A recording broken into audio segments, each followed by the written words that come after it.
Young ছেলে 29 years, তার দুটো হাঁটু সোজা হয়েছিল না, গুঁড়ো হয়ে গেছিল। ক্ষমতার দম্ভ, অহংকার মানুষকে কোথায় নিয়ে যেতে পারে। একটা ছোট্ট চিলতে জমির জন্য আজকে পুরো ফ্যামিলিটা শেষ হয়ে গেল।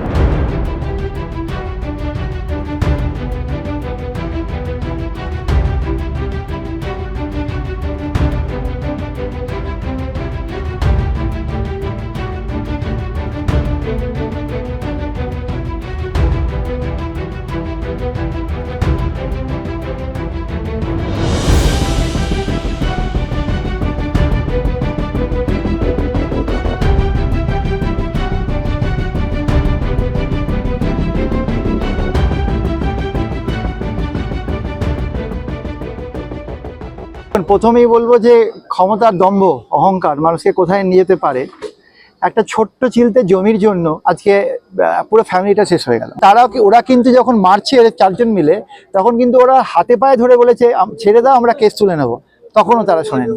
এরকম নৃশংস কারণের জন্য আমরা আজকে ডেথ সেন্টেন্স চেয়েছিলাম, যদিও অনারেবল সুপ্রিম কোর্টের যে গাইডলাইনগুলো পরবর্তীকালে আছে সেগুলো সামনে রেখে এই কোর্ট যাবজ্জীবন দিল 302-এর জন্য, 307-এর জন্য 7 বছর দিল, এবং আরও বিভিন্ন অফেন্সের জন্য বিভিন্ন ইয়ার্স পানিশমেন্ট দিল। সঙ্গে টোটাল হিসেব করে দেখা গেল 3,20,000 টাকা চারজনে মিলে কম্পেনসেশন দিতে হবে।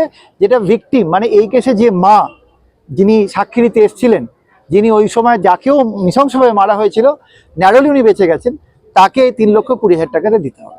এই ঘটনার দায় কি কোথাও লোকাল অ্যাডমিনিস্ট্রেশন এড়াতে পারে? ডেফিনেটলি আমাদের তো তাই মনে হয়, কারণ ইললিগাল কনস্ট্রাকশনটা যদি না করতে দেওয়া হতো তাহলে বোধহয় এই অনারেবল হাইকোর্টের কাছে আমাদের যেতে হতো না, এবং তারপরে কিন্তু আলটিমেটলি এই ঘটনাটা ঘটতো না। কিন্তু আমরা এই চারজনেরই ফাঁসি চাই, অবশ্যই চারজনের ফাঁসি চাই, বিকজ এরা মানুষের মতো বিহেভিয়ার করেনি। পশুকে যেভাবে মারে, আমি আপনাকে বললাম একটা 66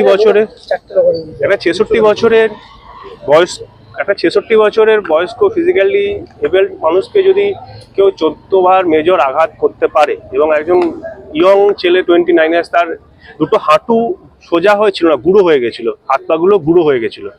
লাস্ট পর্যন্ত সে এটাও বলেছে যে তোমরা আমাকে ছেড়ে দাও, আমরা সমস্ত কেস তুলব, তাও সে দাঁড়ায়নি। তো পোস্টমর্টম রিপোর্টটা আমি দেখাতে পারছি না, যদি দেখাতে পারতাম তাহলে হয়তো যে কোনো মানুষই তাদের ফাঁসি চাইতো। আমি তো ছেড়েই দেন, যে কোনো মানুষই তার ফাঁসি চাই যদি পোস্টমর্টম রিপোর্টটা আমি দেখাতে পারতাম।